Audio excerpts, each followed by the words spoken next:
This is my absolute favorite video of the year to film. I'm so excited to talk about all my favorite books.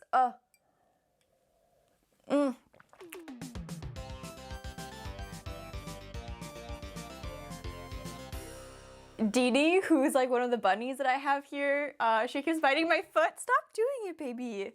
Because I'm wearing the slippers. I don't know if I'm doing this ironically anymore. I don't think so. Can you stop? I also forgot how to do human makeup. So this year is gonna look a little bit different than my usual years of favorites because I am going to make 3 videos. One for just like fiction books, which is this video, and then I also have a graphic novels and also a nonfiction list. And actually, this might come as a surprise, but I think I read the least fiction books ever. So I read 200 books in total, and I think like 80 of those were comics and graphic novels, and 60 of those, this is not going to add up this math, so don't try to do that. 60 of those were nonfiction, and then these are 58 who are fiction novels, as well as including short story collections, but they're not in my favorites this year. So I have 9 to talk about, and you're like, why didn't you make it 10? Because I have 3 books to talk about that for various reasons aren't going to make it into this list. Here, the first one is A Song for the Wild Bills by Becky Chambers. I actually read an arc of this very late last year that never made it onto the list because I didn't want to include it in my favorites for that one because it hadn't been released yet. But I don't want to include it for my favorites in this one because it's not part of my statistics in any way. But I just wanted to give it like a huge shout out. I'm so excited for the sequel in this one. I have a whole review dedicated to this book where I really go in depth about it. So I highly recommend checking that out if you want to know more about it. I am obsessed like with this book. It's about this tea monk who basically travels the country and gives advice and gives tea. It's on a moon called Panga, where like technology lives in the forest and humans are just like good to each other. I highly recommend it. It's just a short, lovely novella. And this is a read that actually should be on the list because I put it as a higher, oh my god, Dee Dee's being so annoying. Oh, you little hoe. Actually, it's one that should be on the list higher because I gave it 5 stars and many of my tops are kind of 4.75. Can you not? Go away. Go away. No one likes you. That's not true. I really love her. This is the sequel to Front Desk by Kelly Yang, and Kelly Yang pulls a lot of inspirations from her own life because she's also a Chinese immigrant who also owned a motel, I believe, when she was young together with her parents, and this is kind of the sequel to the first one, which follows Mia, who had the same situation with her as Kelly's life, and it's just like such a well-written middle grade. It just like talks about immigrant politics in a very simple yet perfect way for children but people of all ages to understand. But I just love it so much because the friendship and the hope and everything about this is so lovely. But the reason why it's not on my top 10 is because even though I actually think this is an absolutely perfect book, it's not exactly my type of reading and style. And so if you're watching this and you like the type of books that I like, I can't guarantee you'll like this. And it's not like the book that I would say is my favorite, but it's a 5-star book. I hope you understand what I'm saying with that. And the last one that I just wanted to put on this list is Gingerbread by Helen Oyeyemi. I gave this 4 stars, like a solid 4-star, because it's quite confusing and it did take me a while to read it, but I always think about this book all the time. It's a generational story about these 3 women, and it's kind of a very loose retelling or inspiration of Hansel and Gretel, but the writing is so stunning. The way the stories like weave together, the fact that there's like talking dolls and plants and all these weird stuff happening, like I just really want to reread this one because I keep thinking about it and I want to read like everything Helen Oyeyemi has written. And so I just want to mention it because I think that this is like the type of book I like and I just keep thinking about it. Fantastic, 5 minutes into the video and we're just now starting with my favorites. The next 4 books I gave 4.75 stars, but I just really like all these books together because I think they're just like a perfect representation of my style. I think I struggled a lot with finding what type of books I like, that kind of thing. But I think that when you see my top 9, like, it's pretty clear and obvious what type of books I like, but putting them together just makes me feel good. Like, I just love all these books so much. And my 9th favorite book of the year is Remote Control by Nedi Okorafor. I still haven't read any of her other books, which I think is absolutely wild. And I also don't really remember the plot of this. I remember it's about this girl, I think, who live in a fictional place that kind of looks like Nigeria, I believe. And there is a meteor shower, and since then she finds something that changes her name to Sankofa, and this fox accompanies her as she's looking for answers. Like, is that the plot? Like, I don't know. But what I remember of this one is the main character just being such an admirable and strong character. She goes through so many traumatic experiences in this book that is just so hard for her, and I just can't imagine like seeing your whole family and town and everything just die and still have so much like hope and love for everything and everyone. Like, she's just an inspirational life character, and she's still so young and she's just a child. I really like how this is written in a way that you can understand it very easily. I like that it's kind of blurs the line between sci-fi and reality and a little bit of fantasy, like kind of that really yummy middle ground. And that's why it's like on the last of my list, because I gave it 5 stars and I definitely want to read more by this author, but it doesn't, like, the plot and everything doesn't stick in my mind so viscerally. Number 8 on my list of favorites this year is The Impossible Resurrection of Grief by Octavia Cade. We read this for the Climate Fiction Book Club. I'll link the live show down below if you want to see it. This is a very short novella, but it is like, it's kind of a dystopian world where, or our dystopian world, where grief has become, like climate grief has become like a mental illness that just takes on more and more people, and it kind of shows itself in different ways with different people. And you follow like our main character as she's like looking for answers. Her friend turns into this sea witch, and she meets all these different people that in some way kind of experience climate grief, or like, I don't remember what it's called in this book, but essentially it's about like the loss overbearing us and kind of making us cause more destruction. It is so good, it's so short, it's sort of magical realism, it has such a great point. And I really, really like reading this. I really want to read more stuff like this. Speculative climate fiction is just like a genre that I'm so interested in, but I just highly recommend this one. It's so fabulous, it's so well written, it's so short and yummy, and I love it. Next, a book which I feel is like a little bit controversial, but I have a whole review of this where I really talk about my thoughts on the subject of this book and everything, so click in the cards if you want to see that. And that is Tender is the Flesh by Agustina Bastarrica.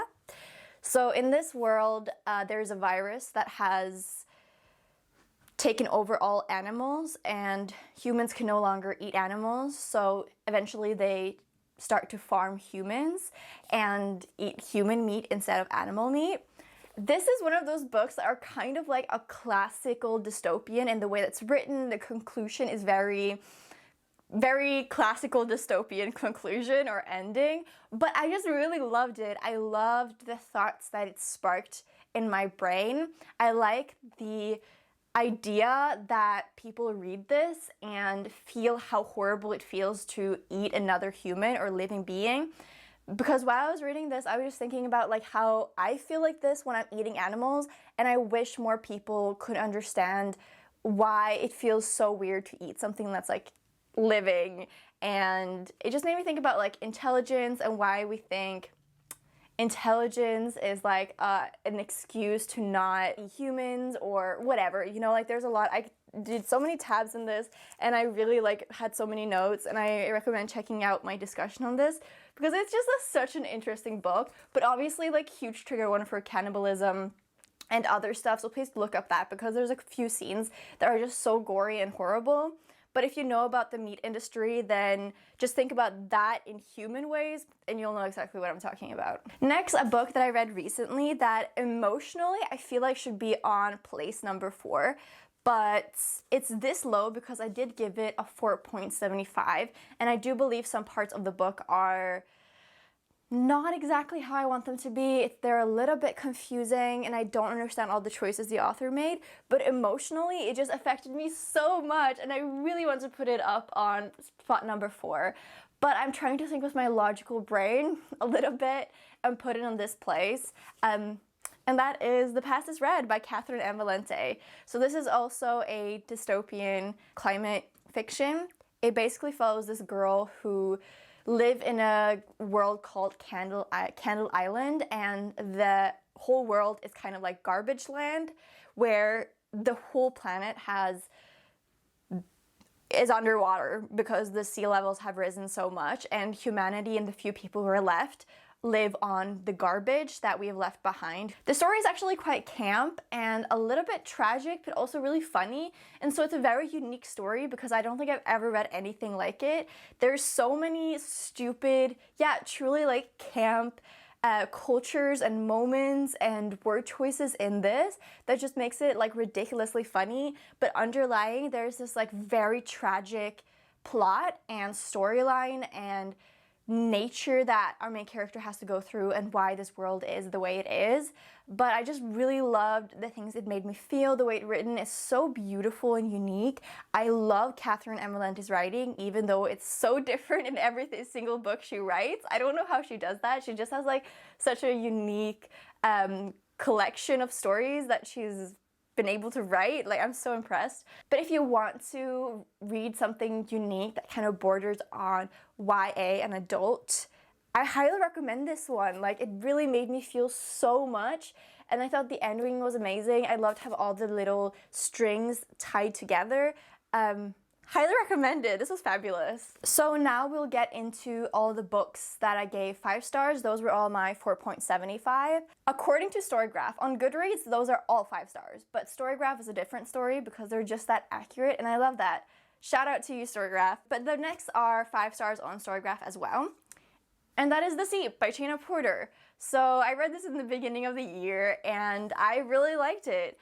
This is kind of about this gay couple, one who is a trans woman, our main character, and they are going through like some relationship issues, but then there's also this alien entity called the Seep that kind of seeps into all the water, and when humans drink it, they just like enter the state of absolute bliss and harmony.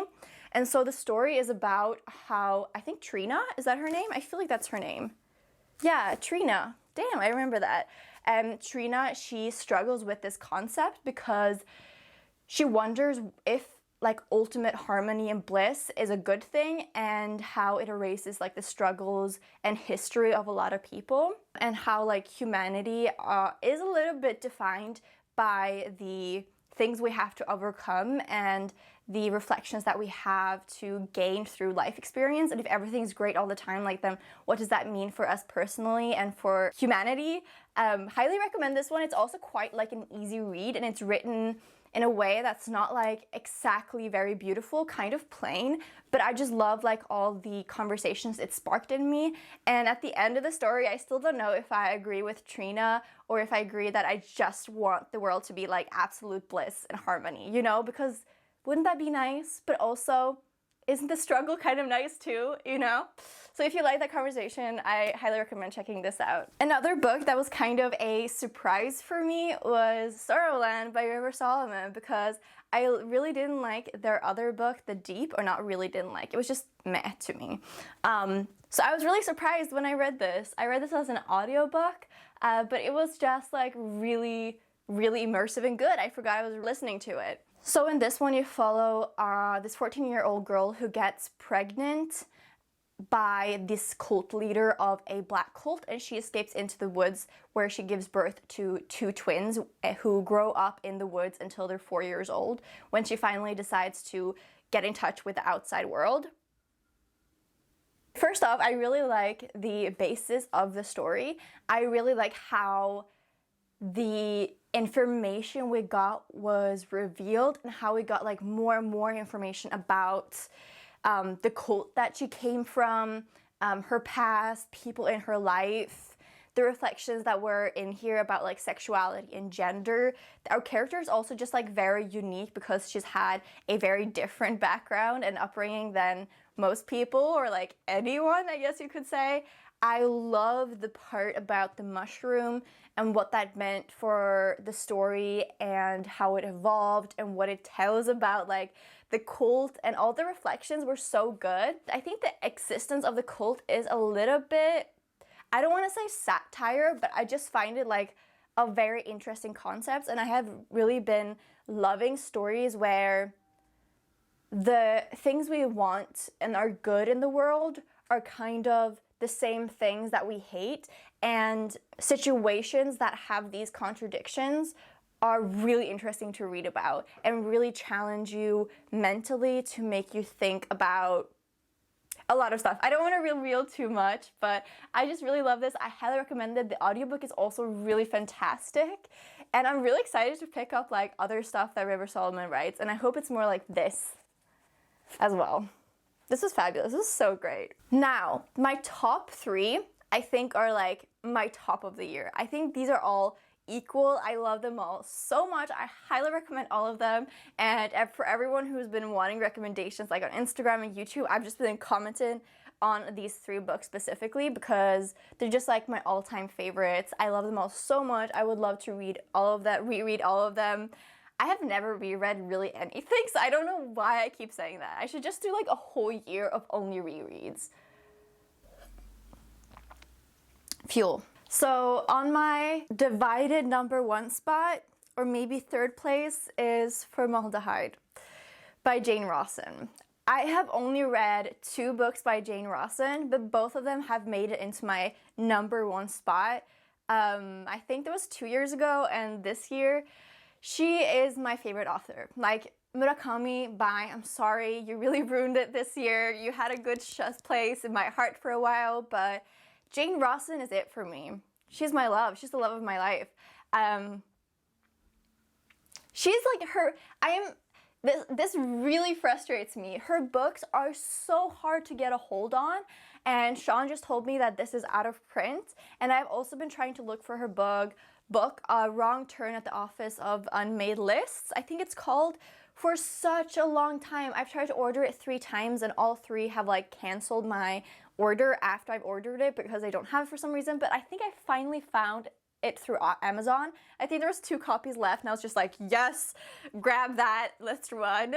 But this is like, there's 103 people who read this on Goodreads, and it's the most frustrating thing ever because this is such a good book, and I just want everyone, like, it's so good, and I know so many people would just, like, love this book.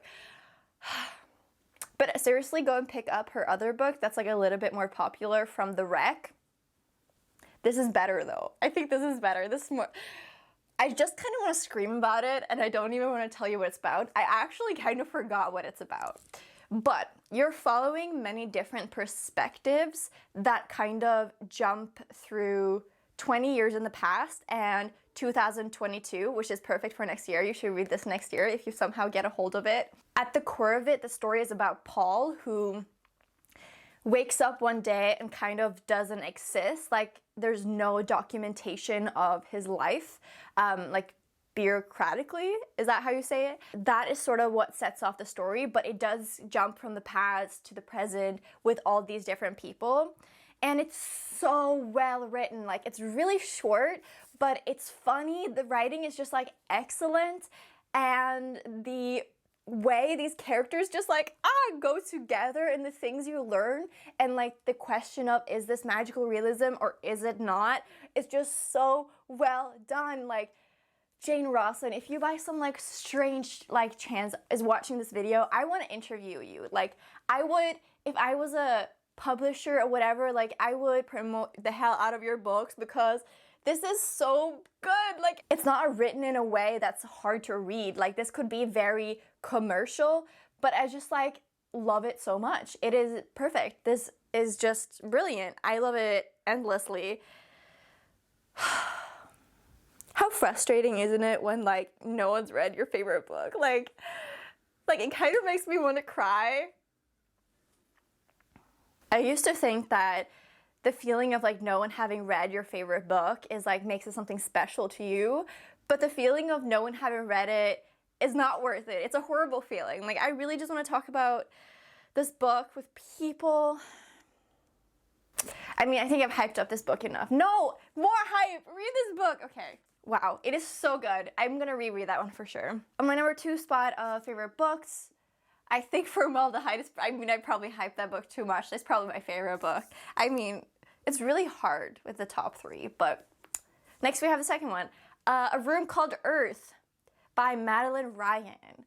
This was also a cover by, because it's like, look at that cover. It's so nice. This book is about this woman who essentially goes to a party and she talks to a few people on the party. She leaves the party, goes for a walk, comes back to the party, and then goes home again. And that is the entire plot of the book. Like, that is everything that happens.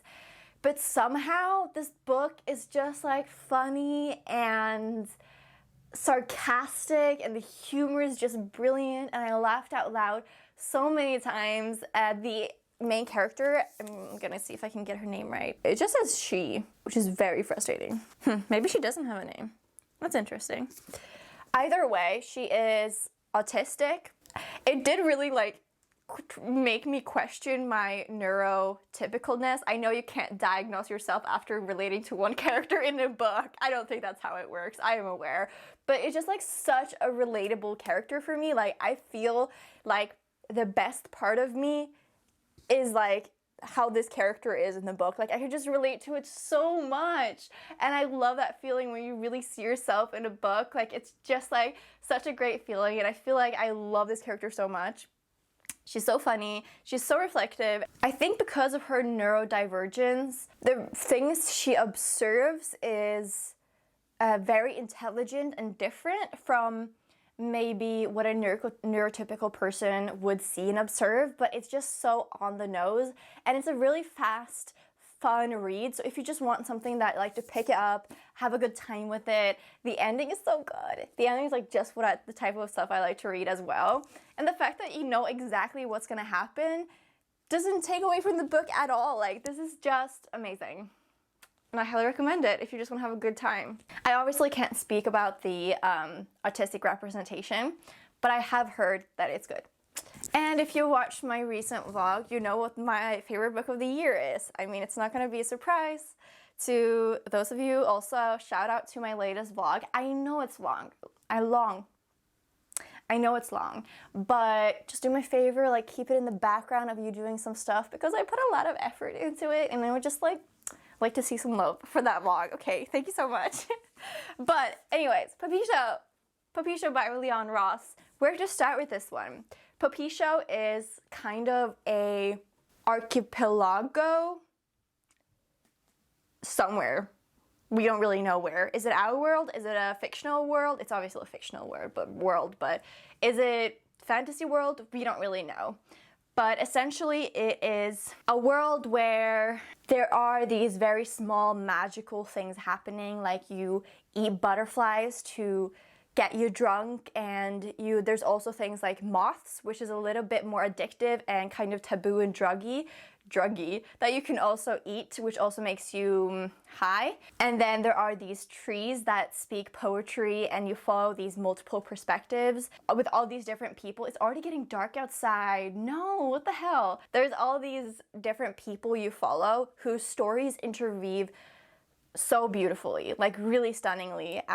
And all the people in this world kind of have a magical ability, being able to spice food by just magic, or telling when someone lies, or that kind of thing. And it's very casual. Like, this book is written like a literary fiction, but it's magical, and it has so many things that I usually don't like in a book, like dream sequences, whimsicalness, a lack of a chronological time.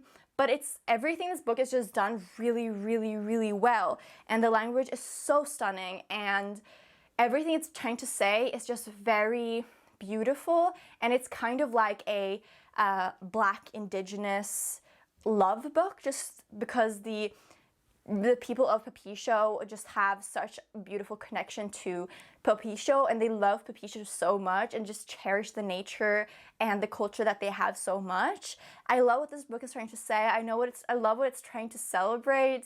I really think a lot of people will love this book, and I just want to see it get a bit more love. Anything else? I mean, obviously the cover is beautiful.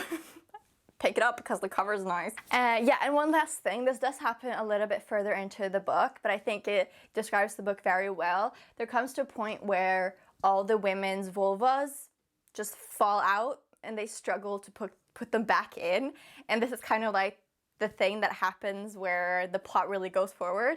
And I think that's so funny, and it's just like an event that really represents the book. So if that sounds like something you'd like to read, just like pick this up. So these 3 are the top reads that I recommend to everyone. And these are the ones that I gave 5 stars to that are also just amazing. And here are some more 4.75 stars too, and I recommend all of these because they're all amazing. And of course, the 3 special mentions. Thank you so much for watching this video. Comment down below if you read any of these, if they're also in your top books of the year, if you're interested in reading any of these, or recommend me any books based on this list. Also, let me know if you're interested in like a statistics of my reading this year, because it has been quite different. I do have some reflections on whether I achieved my goals or not, and I could make like a relatively short video about that if you're interested. So talk to me in the comments about all that.